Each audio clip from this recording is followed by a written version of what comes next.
हमारी national security sir बड़ी कमज़ोर, हसास हो गई है बकौल जो वजीर साहिब हैं, ये मैं नहीं कह रही, तो थोड़ा सा इस पर रिस्पॉन्ड करेंगे सर, किस तरह से देखते हैं कि अगर कोई आकर ये कहे कि 2% लोग एक प्लेटफॉर्म को इस्तेमाल करते हैं लेकिन बंद करना बड़ा जरूरी है क्योंकि नेशनल सिक्योरिटी एट स्टेक है? ये तो डर लग गया कि इतना इनसे देखो ये हैकिंग की हुआ क्या कर दिया, अभी भी उसकी बात कर को स्पाइक कर दें कि क्या हो जाए, चोर पे जाएगा, हेरा फेरी चोर चोरी कर रहा है, पुलिस उसके ऊपर एक्शन लेती है चोर। ये दुनिया की चीजें जो है ये चलती रहती हैं, लेकिन इंटरनेट बंद करने से जिस तरह ये ट्रिब्यून ने आपको फिगर दिया है $1 ट्रिलियन का आपको नुकसान हुआ है, इसका कोई ना कोई तो रिस्पॉन्सिबल होगा। ये इकोनॉमिक दहशतगर्दी नहीं है फ्रॉम द गवर्नमेंट कि आपने $1 ट्रिलियन का नुकसान कर दिया है, आपके बिजनेसेस बड़ा गर्क हो गए हैं, हम आपको सपोर्ट कर रहे हैं कि भाई हुकूमत को आगे लेके जाओ, इंटरनेट का दौर है और आप हमें पीछे धकेल रहे हो। यार खुदा के लिए आप कम से कम अपने बिजनेस जो तजारती शोबा है इसके मुतालिक सोच लो। आपको सिक्योरिटी हम तो जिधर जाओ सिक्योरिटी होगी, रोड ब्लॉक्स हो गए, रोड बम्प्स हो गए, स्पाइक्स कर दिए रोड। यार ये क्या हमने सिक्योरिटी स्टेट बना दिया इस मुल्क को, स्वाय सिक्योरिटी बात ही कोई नहीं कर रहा। इकोनॉमी करो, लोगों की बहाली की बात करो, लोगों की एजुकेशन की बात करो, लोगों की एम्प्लॉयमेंट की बात करो, पानी की बात करो, पेट्रोल, ऑयल, हेल्थ की बात। वक्त नहीं है ना सर, किसी के पास वक्त नहीं है।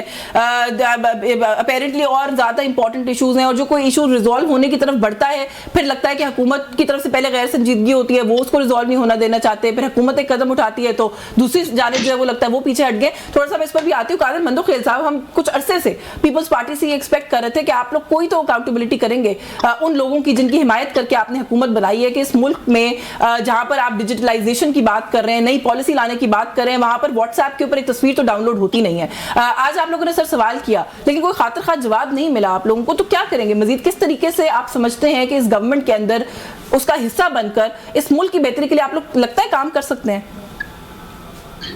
आपका क्या ख्याल है कि हम कोई धरना या लॉन्ग मार्च के ऐलान कर दे, क्या करें? नहीं, मैं तो आपसे सवाल कर रही हूँ कि आपने सवाल किया, जवाब नहीं मिला। मैं तो अप्रिशिएट कर रही हूँ आप लोगों को, आप लोगों ने क्वेश्चन किया उनको। नहीं, आपने कहा कि आप लोग नहीं किए तो यही कर सकता है जो असेंबली के फ्लोर पे उठा लिए। देखिए सवाल ये है कि ये बिल्कुल फजूल का एक्स बंदिश जो है फजूल का एक सिलसिला है, और फजूल का मैं इस लिहाज से कह रही हूँ कि जो बड़े लोग, मालदार लोग तो आज भी VPN इस्तेमाल कर रहे हैं। तो आप मुझे बताओ जो मिडिल क्लास के लोग हैं वो तो इस्तेमाल करने से कासिर है, 1200 2000 ऐसी कोई फीस है इनकी मंथली का, बाहर आदमी तो नहीं अफोर्ड कर सकते हैं। तो मैं ये समझ रहा हूँ कि खुद वजीर साहब ये फरमा रही है कि 2% लोग हैं, तो फिर 2% लोग हैं तो फिर तो आपको और खोलना चाहिए कि भाई ये मामला ही खत्म कर ले। लेकिन अब असल वजह क्या है, एक्स चूंकि इंटरनेशनल एक नाम है फेसबुक और टिकटॉक की बजाय, तो उस वजह से उस चीज को रोकने के लिए वो कर रहा है। और मैं बिल्कुल क्लियर आपको वाज़ेह बता दूं कि सिर्फ और सिर्फ ये अपोजिशन के डर की वजह से ये सारी चीज कर, नहीं तो वो VPN के जरिए खुद भी इस्तेमाल कर रहे हैं। तो मैं समझ रहा हूँ कि एक सियासी इशू है और इसको इन्होंने सिक्योरिटी बना दी है, कोई सिक्योरिटी नहीं है। तो माजी की तरह अगर आप नौमान पे कंट्रोल पाना था तो वो मोबाइल बंद कर दिया है, तो अब उन्हें इंटरनेट बंद कर दिया है। तो भाई इंटरनेट अगर आप एक्स बंद कर लेंगे तो वो जो फेसबुक है, टिकटॉक है, वो तो अच्छी खासी आपकी क्लास ले रहे हैं, तो फिर वो भी बंद करना चाहिए। क्योंकि इंटरनेशनली जो है ना एक्स सबसे ज्यादा देखा जाता है, तो इंटरनेशनली रोकने के लिए, इंटरनेशनली अपनी जो उनकी बदनामी है उनको रोकने के लिए कदम है जो। लेकिन वही बात जो है, जैसे आपने खुद कह दिया कि उससे फर्क तो कोई खास पड़ नहीं रहा, बल्कि प्राइम मिनिस्टर्स खुद VPN इस्तेमाल कर रहे होते हैं एक्स को इस्तेमाल करने के लिए। तो जो 2% क्लास है अली साहब, वो तो फिर भी एक्स को एक्सेस कर लेती है। और मेरा ख्याल है कि कादर मंदोखेल साहब ने तो बात खत्म कर दी ना, उन्होंने मेरा ख्याल है इशू बता दिया कि बेसिकली आप लोगों की किया जा रहा है जिसकी वजह से एक्स भी बंद है और इंटरनेट की स्पीड भी कम है, ऐसा ही है? जी अश्विन, बहुत शुक्रिया आपका भी और कादर भाई का भी कि उन्होंने सच्ची बात कर दी। एक्चुअली बात यह है कि इसमें तो कोई दूसरी राय नहीं है। जो कादर भाई ने बात की मैं उसको बिल्कुल इंडोर्स भी करता हूँ, एक्नॉलेज भी करता हूँ। और आपने देखा भी कि चाहे हमारा कोई पीसफुल प्रोटेस्ट हो, हमारा किसी भी किस्म का कॉल हो, कोई भी हो, सबसे पहला काम क्या किया जाता है कि आपके इंटरनेट पे पाबंदी लगा दी जाती है। देखें, हम कोई 19वीं सेंचुरी के कोई शुरू के दौर में नहीं रह रहे, 20वीं सेंचुरी में हम रह रहे हैं। और यशवीन, आप देखेंगे एक वर्ड यूज़ हुआ था जिसको हम कहते थे ग्लोबल विलेज, 90s के दहाई में। ग्लोबल विलेज क्यों कहा गया था? जब इंटरनेट की एक्सेस सारे मुल्कों को पहुंच गई थी। अब इंटरनेट खाली पीटीआई के लिए नहीं है, देखें, खाली पीपल्स पार्टी के लिए नहीं है, खाली जर्नलिस्ट के लिए नहीं है यार। 25 करोड़ अवाम का मुल्क है यार।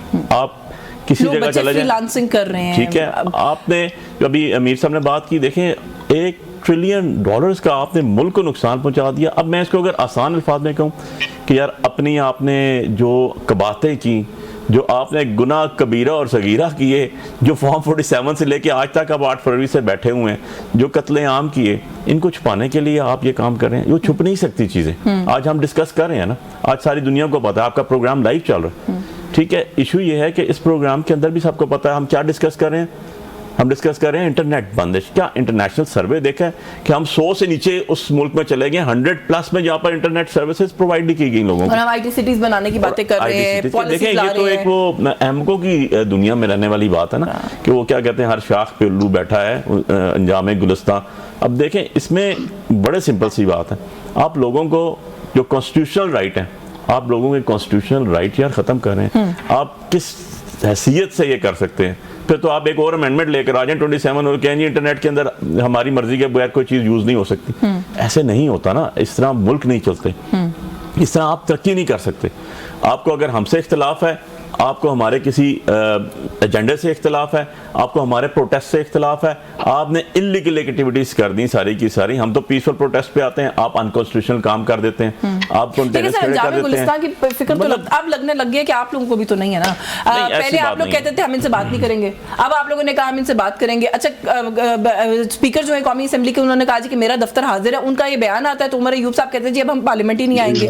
तो एक कदम वो आगे बढ़ाते हैं, 2 कदम आप पीछे खींच लेते हैं। देखें यशवीन, हमने शुरू डे फर्स्ट से हम कहते थे कि हम पॉलिटिकल लोग हैं। हमने डे फर्स्ट से कहा था कि यार आप नहीं, आप 8 फरवरी से बाद आ जाएं, 9 फरवरी के इलेक्शंस को छोड़ दें। इनसे तो बात ही नहीं करनी है, ये तो जाली पार्लियामेंट वाले। देखें, बहुत सी चीजें आप लोगों ने बड़ा क्लियरली कहा हम एस्टैब्लिशमेंट से बात। मैं अर्ज करता हूं, बहुत सी चीजें क्लब हो गई। फॉर एग्जांपल, मैं 1 बाय 1 चलूंगा। 90 दिन में इलेक्शंस किसने नहीं करवाए? एक सूबे में, दूसरे सूबे में, फेडरल गवर्नमेंट के मतलब पूरे पाकिस्तान के नेशनल असेंबलीज के, सुप्रीम कोर्ट का ऑर्डर किसने नहीं माना? ठीक है, 1 बाय 1 चले ना, 1 बाय 1 चले। वहां से आप आगे आ जाए। मेरा सवाल ये कि ये वही लोग हैं ना, मैं यशवीन आगे आ रहा हूं, मैं आ रहा हूं उसके ऊपर। अब वहां से 8 फरवरी आ गया, हम आज भी कह रहे हैं कि यार जुडिशल उसके ऊपर करा दो, एक पूरे कमेटी बना दो ताकि उसको कर लें। कमीशन नहीं बन रहा। डी चौक में हुआ धरना। मैं नहीं समझता हूं कि कोई पॉलिटिकल वर्कर, मंदोखेल साहब समेत, कभी ये कहेंगे कि यार किसी पॉलिटिकल इज्तिमा के ऊपर जो है आप लाठी चला दें, आप आंसू गैस चला दें, आप गोली चला दें, आप रबर बुलेट्स चला दें, आप कंटेनर्स करे होते हैं। जो पॉलिटिकल वर्कर है, जो पॉलिटिकल बंदा होता है, उसको पता होता है ये कि यार ये इनका जो राइट है और ये क्या कर रहे हैं। इनको कभी ब्लड शेल में नहीं डाला जाता। उसके बाद हमने कहा जुडिशल कमीशन बना दें। किसने बनाना था? ये किसकी पॉलिसी थी? बात करने में यशवीन हमेशा नहीं, एक सिर्फ मैं क्या कर दूं, बात करने में हमेशा सिटिंग गवर्नमेंट्स पहल करती हैं हमेशा। लेकिन ये तो इमरान खान साहब की ग्रेटनेस है, उन्होंने कमेटी बना दी और आपने वो कमेटी बना दी। अभी भी पहल नहीं की उन्होंने कहा आपने कौन सा बाज़ाब्ता? देखिए, हुकूमत ने जब बात की, उनके मिनिस्टर्स खड़े होकर जो तकरीरें करते हैं फ्लोर ऑफ द हाउस, और उसके बाद नेक्स्ट डे जो है 4-4 पर्चे हो जाते हैं। जुडिशल कमीशन के ऊपर भी मैं आती हूं आपकी तरफ, जरा पीजे मीर साहब से बात कर ले इस पे। सर, ये दोनों साइड्स एक दूसरे का ब्लफ कॉल कर रही हैं, दोनों साइड संजीदा नहीं है, क्योंकि इस वक्त तो एक जो इंप्रेशन बन रहा है वो यही बन रहा है कि शायद ये अपने अपने कारकुनान की कंजम्पशन के लिए जी कि हम तो तैयार है मुज़ाकरात के लिए, वो अगला नहीं मान रहा। इन दोनों दरमियान कोई ना कोई हॉक है, हाँ, जो कि एक ऐसा रोल प्ले कर रहा है कि ये दोनों इकट्ठे ना हो। हाँ, या इस वक्त जो हम जब हम पॉलिटिकल डिबेट करते हैं तो जो पीटीआई ये है इफेक्टिवली गवर्नमेंट वेटिंग। अब अगर ये पीटीआई इस गवर्नमेंट को ऐसा झटका देती है और कल ये ऊपर में आते हैं, क्या है, क्या कोई प्लान है कि ये इकोनॉमी को ओवरटर्न कर दे? I don't think so. उस पे कोई बात हो नहीं रही है। बात तो यही हो रही है कि इसको अंदर करना है, किसी को बात ऐसे ही इस डालना है, किसी को क्या करना है। This is your basic topic. और जो टॉपिक बात ये है कि आप जो भी पॉलिटिकल पार्टी है, ये तीनों चारों, ये अपनी पॉलिटिकल सर्वाइवल की बात कर रहे हैं। एक है, एक ना हक। अब बात आती है कि इन बिटवीन आपके मीडिएटर्स कहाँ हैं? आपका एक मीडिएटर होता था, अल्लाह उसको जन्नत दे, रहमान मलिक, बड़े बड़े क्राइसिस उन्होंने निकाले पीपल्स के और विद द इनकम्बेंट गवर्नमेंट। फिर उसके बाद आपके पास एक और एक मीडिएटर है, उसको आपने जेल में कोट लखपत में डाला हुआ है, वो बहुत बड़ा क्रिमिनल अब बन गया माशाल्लाह। वो फॉरेन था आपका, पाकिस्तान का, आपको रिप्रेजेंट भी कर दिया, लेकिन अब वो दहशतगर्द हो गया है। तो बेसिक ये जो हमारे रवैये हैं कि जब मैं पावर में हूँ तो सब चोर हैं, और जब मैं पावर से बाहर आऊँ तो आपकी स्टोरी चेंज हो जाती है। ऐसा ही है। हमने रवैयों को चेंज करना है यास्मीन। जब तक हम अपने रवैयों में tolerance, acceptance and mutual respect दिखाएंगे तो आप बुनियादी है कि भाई होगा क्या, फिर करेगा कौन, मुझे कौन पता है। फिर आपको जब से डिक्टेशन आएगी पीस या ड्यूरी के, फिर आप करेंगे, अभी करें कि फिर बात को ब्लेम गेम ना करें क्या उन्होंने कहा। वो कहेंगे क्योंकि वो चाहते हैं कि पाकिस्तान एक स्ट्रॉन्ग मुल्क हो, उसकी एक स्ट्रेटेजिक इंपॉर्टेंस है from the American point of view, end of course उनका इंपॉर्टेंस है इन द फोरग्राउंड। तो ये एक हमें अपनी पोजीशन का फायदा उठा, लेकिन हमारे अंदर ही वो लड़ाइयां शुरू हो गई, हर पार्टी के अंदर भी हो गई है, पार्टी के दरमियान भी हो गई है। तो जो आपका सवाल है फिर वो इनवैलिड हो जाता है।